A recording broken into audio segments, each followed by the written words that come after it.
Hey guys, welcome back to the Snap Ring Chronicles. Today we're back at you with another Ratchet video. This one is an Indestro Super 2736 model.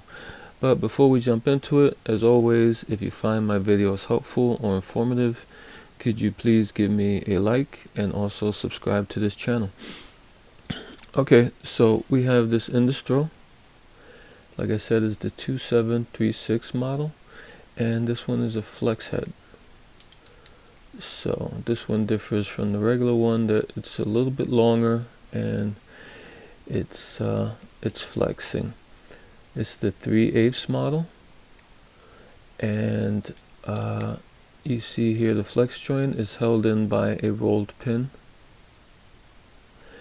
and there's a ball bearing with a spring underneath in here or in there, and this one has indents, and that's how it holds its position. So it holds it has a few positions that it holds. It's not all the way, it doesn't go all the way in every position.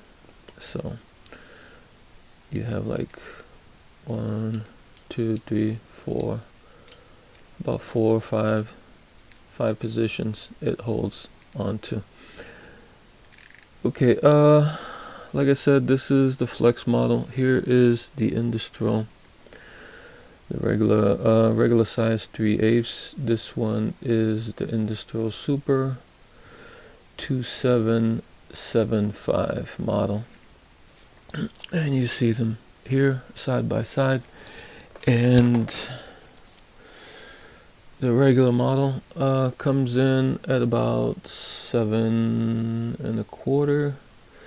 And the flex is just under 9 inches. So the flex is a little bit longer, almost just under 2 inches longer than the regular Indestro. Regular Indestro 2775 model, and we'll put that one aside there. Okay, this one's well worn, pretty beat up. You see a lot of the chrome is kind of worn off.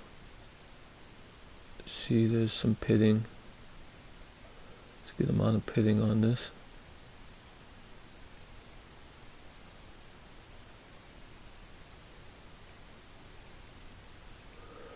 So not really a looker, but let's take a look inside and see what we find. Okay, this one has a snap ring, very similar to like an SK style snap ring. So you probably need something thin, some thin needle nose, and get them underneath the prongs there, and then you just squeeze.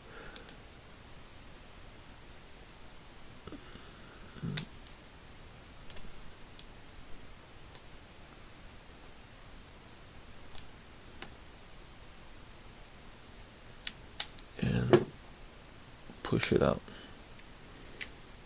Here's the snap ring.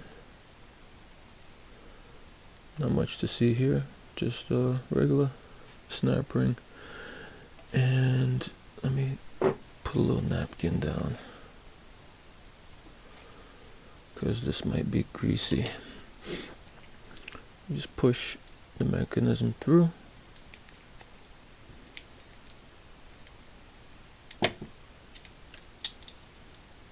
Like that. Here's the mechanism and the switch cap. Okay, here is the head and the teeth. Indestro, nice broaching. Good job of broaching on this ratchet. You can see the teeth are well formed. Very nicely done. In here you find the channel for the snap ring. There is that, and you see the inside of the broaching. there on the side here. There's a little lip here, so it's not all the way through. The broaching then go all the way through. And the only thing it's just a minor complaint, not even complaint, just that I noticed. See if I find it here.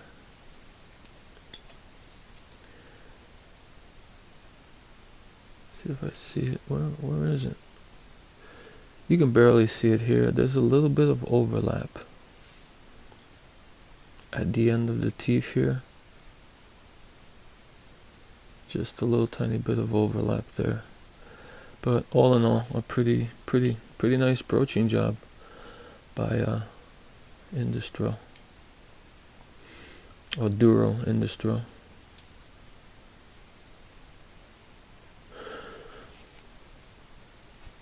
And here's the mechanism. Here's the switch cap. The switch cap is held in place by this ball detent, this ball bearing on the bottom here, and there's a spring in the middle here, and there's a ball here that helps with the switching, helps keep the switch in place on whatever side you switch it to. And that little detent here in the middle, that one fits in this gap here with the two little, in between the two protrusions. That protrusion fits in there and switches from side to side.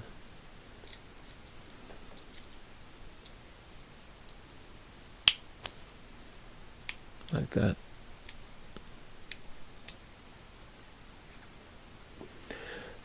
So these could be a little bit tricky to take apart. I'll take it apart, but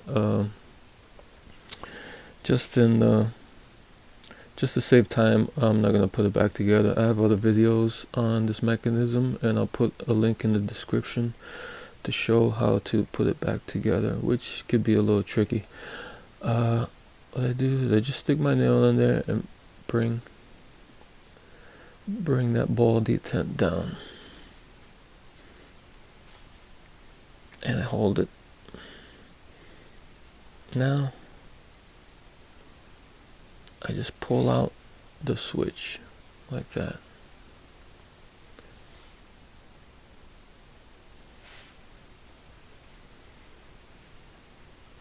Pull it out. And there it goes.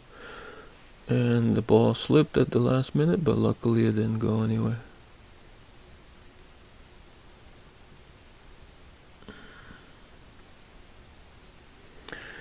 And here's the pawl, and here's the switch. The switch has a channel cut out underneath. There's a channel, a small channel. So you can see the machining on these was pretty intricate. And then here, this was bored out or broached, but there's a little protrusion in the middle, and that protrusion catches the switch in that channel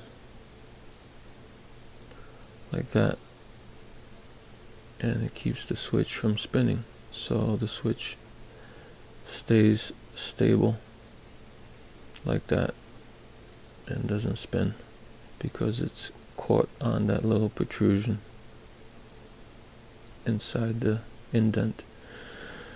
So pretty intricate work here. And here's a look at the pawl. The pawl has 3 teeth. It's kind of a rocking pawl, similar to an SK pawl. 3 teeth per side. That's how it looks. That's the bottom. Here we have the little ball at the bottom, and this hole has been peened to where the ball bearing sticks out but doesn't go through. And here's the ball bearing. And the ball bearings they're pretty small. I guess they're interchangeable, they're the same size, so I'll just leave that one in there.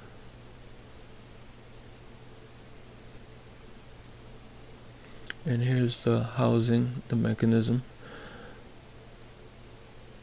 See, there's some chamfering on the hole here to get the pin, because this pin has to go in and engage the pawl. Remember, it has that little protrusion in the hole there, and that's what makes it a little bit tricky to get this back together. And then at the back, there's the back hole, and here is, it has a deep well there cut out for the pawl. So a pretty deep channel there for the pawl. And here's the groove for the snap ring also. Oh, that ball doesn't want to stay in there, so I just keep it out. And also has a little protrusion here on the housing, and that fits in also with the middle of the switch, which has a little hole cut out, so that helps guide also. Here's the ball detent. It's pretty nicely done, well centered. Seems pretty tight.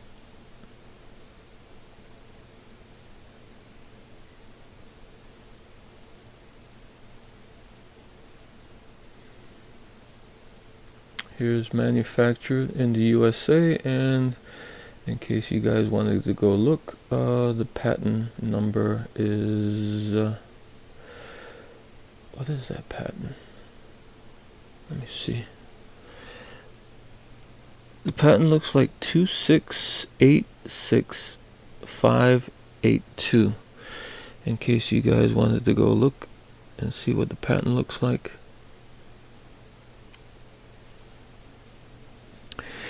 And here's the spring that the ball sits at the bottom and the ball sits on top of the mechanism. Yeah, there you have it. All in all, here are all the pieces that make up the Ratchet.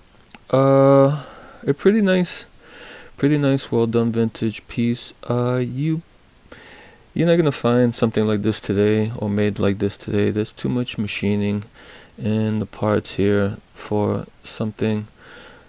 a manufacturer to be making something like this today. But it's kind of a testament to old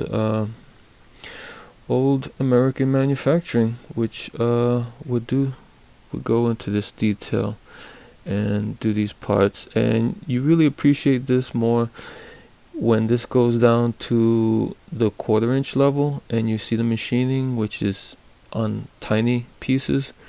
That's when it really shines. Okay guys, that's all I got for now. Until next time.